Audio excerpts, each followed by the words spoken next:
Welcome to wonder physics by K Chauhan. आज हम class 12th का चैप्टर 1 वैद्युत आवेश तथा क्षेत्र के बारे में पढ़ने जाएंगे।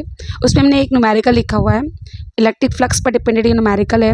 अ surface S vector it is given 10 k cap metre square is capped in an electric field vector E is equal to 10 I cap plus 3 J cap plus 2 K cap newton per coulomb.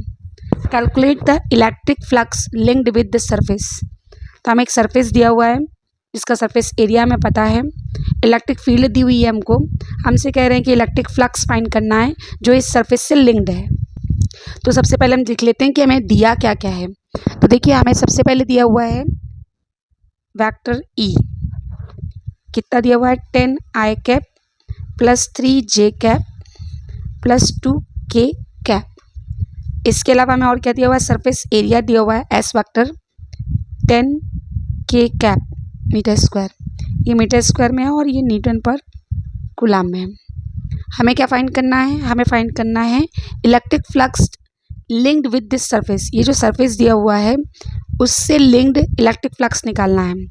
तो electric flux का formula होता है, देखिए phi is equal to, electric flux को हम phi से represent करते हैं, phi is equal to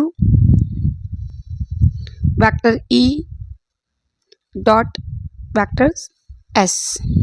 vector E का वैल्यू हमने निकाल कर हमारे पास लिखा हुआ है 10 I cap plus 3 J cap plus 2 K cap, और S वेक्टर हमें दिया हुआ है कितना है 10 K कैप। तो यहाँ पर हमें दिख रहा है कि वेक्टर E और वेक्टर S का डॉट प्रोडक्ट है, और हम जानते हैं डॉट प्रोडक्ट में अगर K का K में मल्टीप्लाई करेंगे तो ही हमें क्या मिलेगा, 1 मिलेगा।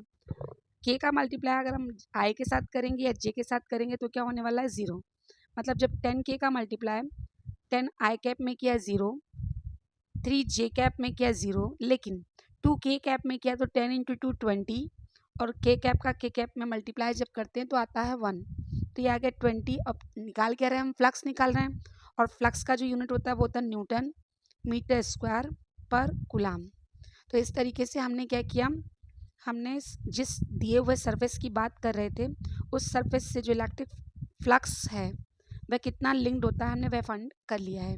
बस हमें यहाँ याद देने वाली बात कौन सी है, यहाँ पर जब हमने मल्टीप्लाई किया है तो आई कैप का मल्टीप्लाई जब के कैप के साथ हुआ तो 0 हुआ, और जे कैप का मल्टीप्लाई भी जब के कैप के साथ हुआ तब भी 0 हुआ, लेकिन जब के कैप का मल्टीप्लाई के कैप के साथ डॉट प्रोडक्ट यानी कि हुआ तो क्या आया 1। दैट्स वाई इन दोनों का मल्टीप्लाई करने पर आया है 20।